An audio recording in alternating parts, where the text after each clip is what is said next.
Welcome back, my friends, to a complete breakdown of 6.5, specifically for Hyperroll.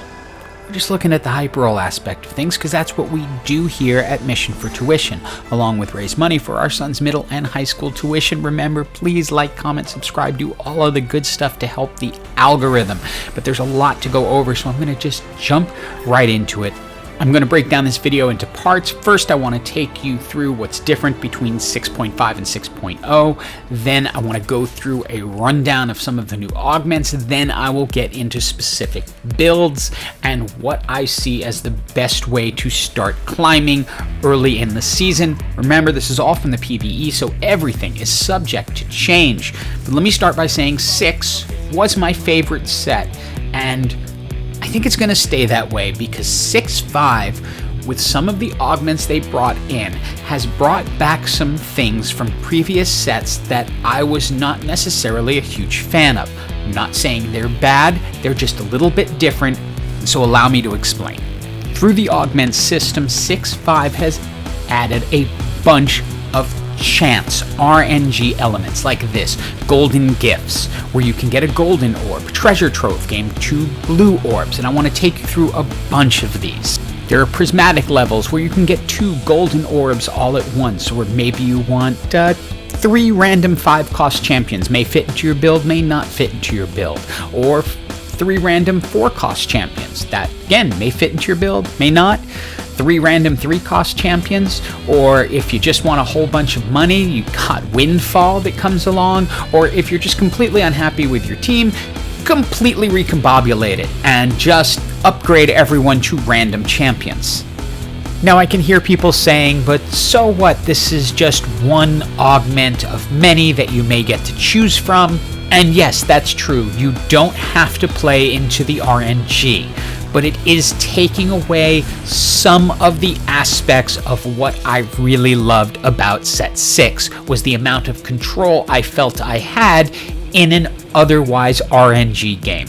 But again, it's not a deal breaker, it doesn't ruin the game, it's still an awesomely fun game, and there are some augments in here that are great. For example, they've brought back keepers. This used to be a trait, and now it's an augment so you can clump people together. They've also finally added in future sight so you can see who you're going to be facing next. You want everyone on your team to have a blue buff? Well, there's Blue Battery, which is going to take care of that and give everyone additional mana. Disintegrator will let you deal with high health teams with a little bit more ease than having to get Giant Slayer. Double Trouble's a fun one because if you have 2 of a champion, you can increase them. Electro Charge, well, we're going to play with this one specifically, but this is built for tank teams. Luden's Echo, after they cast their first ability, it will echo to other champions. Radiant Relics, Radiant items are back, and you can choose from some for your team. This one's really fun because it gives magic resist and armor to your back row. And this one might be my favorite. It makes you immune to crowd control for the first 10 seconds of combat. So you don't need a Quicksilver anymore necessarily if you have that across your entire team. Blitz pulls are a thing of the past. Now there are a bunch more augments I want to get into as I go along through the builds because they're a little bit more build specific. But let's then move on into the build portion of the video. And before I get into specifics, I want to say these builds are really designed to get you into the top 4. Some of them are not very easy to win with, but I get into the top 4 with them far more often than not. In fact, it's about 90% of the time. And while winning is fun, your goal is to climb, and that just needs you to get consistent top 4s. So here are the builds that'll do it. Let's start with Hextech Striker. These are both new traits for this set, so let's go through them. Hextech champions will start combat with a shield and then get it refreshed every 6 seconds afterwards. The shield lasts for 4 seconds, and then the champions that have this get additional magic damage. This is incredibly strong early game and will give you great starts. It falls off endgame because the amount of shield and the amount of damage does not matter as much towards the end, but that's where Striker comes in. Striker gives you a flat increase in attack damage. And since there are 2 crossovers, which are J4, who isn't really anything more than a support character, but then Sivir, you have an easy time getting into a Hextech / Striker build. There are some specific augments that work really well, such as Hextech Unity. This will give that Hextech bonus to all of your champions, and while it doesn't increase the amount of Hextechs on your team, it will give your strikers that shield and that additional damage as you get into late game. Then there's Concussive Blows. This causes your strikers critical strikes to stun a champion, and that can be very effective and will influence the items you may use on your strikers later in the game. You will also want to keep an eye out for Stored Power.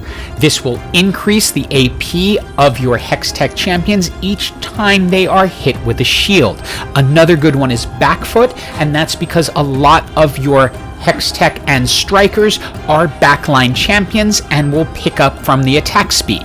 Circumstances depending, you may want to consider Disintegrator so you're doing additional damage if you're facing a lot of high health teams.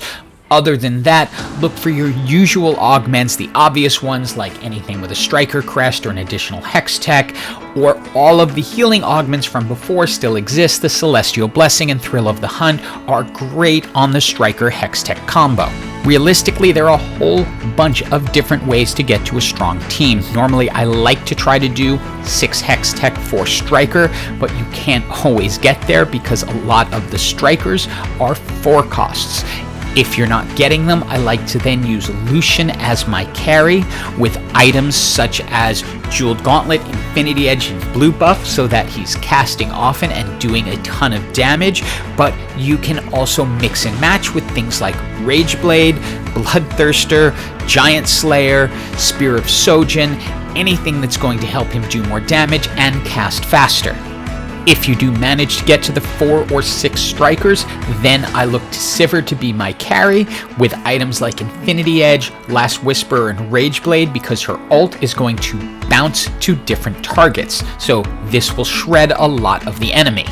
What I really like about this build is that it's really versatile as to who your carry is going to be. Now it's very competitive, as you can see here. This is pretty much Hextech Striker against Hextech Striker, but I ended up using Rek'Sai as my carry and it was incredibly effective.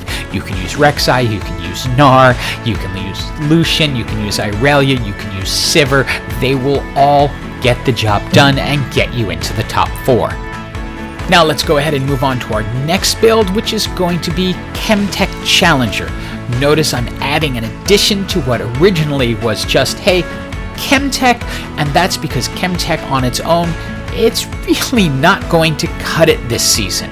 Without Urgot in the game, there is no 100% solid, this can be your Chemtech carry. You're going to have to enhance it, and so I don't suggest trying to go to 9 Chemtech. What you end up doing is splitting your game between Chemtech and Challengers, so you end up in mid to late game with something like this with 5 Chemtech, 4 Challengers, and that's because your biggest carry is going to be Tryndamere, who is a Chemtech Challenger. So this enhances his attack speed, keeps his health up, and keeps him going for you to get into the top 4. Now for augments, there are the usual ones to look out for, but then there's also Chemtech Unity, which much like Hextech Unity will apply your Chemtech buff to all other champions on your team. Doesn't increase your Chemtechs, but it does help. This one is very helpful. Triforce. This will increase the power of your 3-cost champions, and for this build in particular, Tryndamere is your carry. He is a 3-cost, and it will make him incredibly strong. For other augments, your standard Chemtech and Challenger crests and crowns, of course, are good to increase those buffs, and then your healing, Celestial Blessing, Thrill of the Hunt, also very effective. As I mentioned before, most likely your carry is Tryndamere in any of these cases, and so let's go through best items for him. There's actually a lot of different choices, but normally it is Infinity Edge, Last Whisper, and then some type of healing item like Hand of Justice or Bloodthirster. But in reality, there are so many different ways you can go. You can use Rageblade, Giant Slayer, Runan's Hurricane, or you can put the new item on that took the place of Guardian Angel, and that is Edge of Night. Edge of Night allows you to go into stealth after you have suffered 50% of a health loss, and you shed all negative effects and increase your attack speed. So it makes an excellent item to put on Tryndamere, who does tend to get low very quickly. Overall, Chemical Challenger is a great build for getting you into the top 4. It remains strong pretty much into the late game, but it does fall off pretty hard if you haven't gotten a gold Tryndamere or a really strong Draven to back him up, and those aren't easy things to come by, but you will get yourself into the top 4 and you will keep climbing. So Syndicate Assassins are no more, and in fact I have not found Assassins to be good yet, but Syndicate Sniper is very strong, and that's because Ashe is both a Syndicate and a Sniper, and one of the strongest champs in the game is a Sniper, but you don't see her until late game since she's a 5 cost, but you can use the Syndicate Sniper build to build up to it with Caitlyn as your item holder. For your augments, there's the obvious ones like the Sniper focused or Syndicate focused. Those are always good, and the healing augments are very strong for this. But be on the lookout for things like Backfoot, which will give additional attack speed to your people in the backline, Phalanx, which will make them a little bit tankier so they can survive longer, and Archangel's Embrace. This will increase their ability power each time they cast, and since champions like Caitlyn have a high mana pool, it's going to make her exceptionally more powerful as the match goes on, and that will work across a lot of your Syndicate champs as well. If you happen to get the absolute perfect augments, you might be able to get yourself to 7 Syndicate 4 snipers, at what point you're probably going to win the match. But more likely you're going to be at a 5 Syndicate 4 snipers or a 7 Syndicate 2 sniper situation with a flex character in the middle of it helping you to go along. As I mentioned before, your ultimate goal in this build is to get to Zeri. Zeri is really powerful in this set, and in a Syndicate sniper comp, especially with 7 Syndicate, she is going to tear stuff apart and really end up controlling the match. The other nice thing about Syndicate Sniper is that you end up with 2 points of damage. Zeri being your AD damage, and then often Ahri being your AP damage, depending on how you itemize her and if you're lucky enough to get her. She's a 4 cost, you're not guaranteed. Same thing with Zari being a 5 cost, you're not guaranteed. But if you get them together, you're in really good shape. For Ahri, your optimal items are going to be Jeweled Gauntlet, Infinity Edge, and Blue Buff if you can get it. You can use anything else to increase your spell power. You don't necessarily need the healing because that's part of the Syndicate kit. For Zeri, look for attack speed, healing items like Rage Blade, Bloodthirster, Hand of Justice. You can use Giant Slayer or Spear of Sojin to have her casting more often and doing more damage. All of these will work. Overall, I have yet to fall outside the top 4 when I'm able to get to 5 Syndicate and 4 snipers. It's just really strong. If I can get a 2-star Ahri and a 2-star Zeri, it's probably going to be a win. And of course, we can't ignore the constant elephant in the room, and that's YORDLES, because it just always seems to be up there this season among the most powerful. But there's a specific augment on top of the previous ones that I wanted to bring to your attention, and that's this one called Thieving Rascals. I love it. I love the name, I just love everything about it. But it allows a Yordle to pop out of the portal with an item component already built in. But despite having a fun new augment, YORDLES again is one of the strongest comps in Hyperroll. It also means it's highly contested. The way to build it now is, since Tristana and Heimer are gone, is going to be mainly on Corki and Gnar. Corki is going to be doing tons of AP damage for your team, and the ideal items for Corki are going to be an Infinity Edge, Jeweled Gauntlet, and Blue Buff. That will allow Corki to just absolutely melt teams. For Gnar, I've seen a lot of people try to build him as a tank. I find the AD route a lot more effective with things like Rageblade, Bloodthirster, Infinity Edge, Giant Slayer, etc., etc. But a lot of this goes into how you end up building your Yordle team. I've seen a lot of people try to edge into Yordle Striker, since Gnar is a striker, but that is not the most effective. And I'm going to use the ending of one of my kids' games to show you what is. It's Yordle Scrap. And the reason is because Blitzcrank is a scrap, but also a bodyguard, so it gives the bodyguard buff. Jinx is a scrap, but also a twin shot, so it gives you the twin shot buff. And then Irelia is a scrap, but also a striker, so it gives you the striker buff. So you wind up with a huge amount of buffs around a really strong team. And watch what a properly itemized Corki can do to an opposing team and how fast they go down. Now again, this is a highly contested build. Everyone is doing Yordles right now because it tears teams apart and wins games. But to get there, you're likely going to have to battle some other Yordle teams along the way. Now there are two more builds I want to go over briefly before I share some final thoughts in this video and some things I've seen. This first one is a little bit augment dependent. It's a build that we used last season, but I find it much more effective now if you get the right augment. If you see Electrocharge anytime in the early part of the match, grab it and head into Bodyguard Enchanter because it is going to be very, very strong.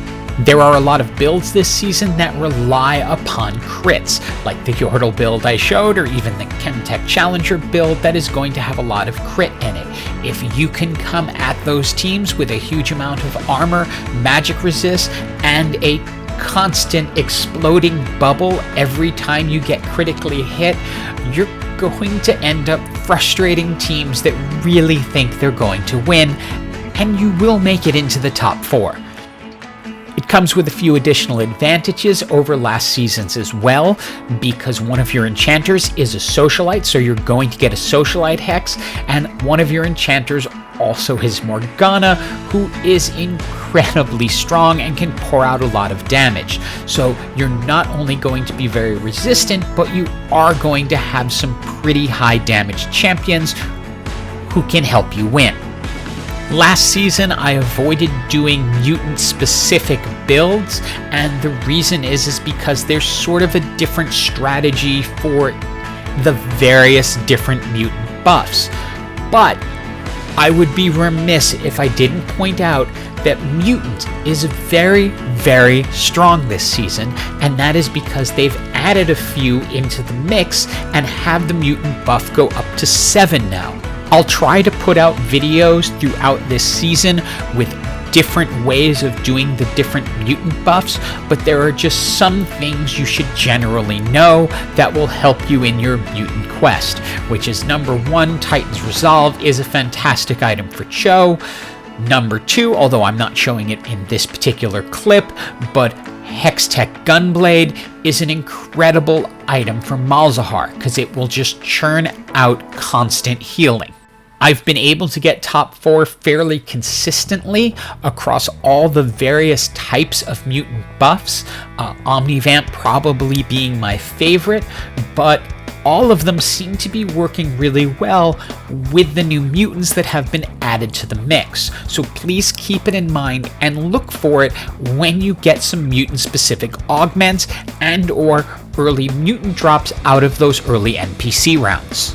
Now there's one more thing I want to talk about, and I don't know if this is going to be part of the regular server or it's just part of the PBE, but when you finish a hyper roll match, it now tells you a rank, iron, bronze, silver, gold, etc., along with the group that you're in, whether it's blue, purple, etc. There were a lot of questions and comments last season about what does hyper mean? What does that equal in terms of ranked? Well, now we have some idea. Now, I had a pretty good idea based on percentages, because there's a certain percentage of people who make it into Diamond and a certain percentage of people who make it into Hyper in each season.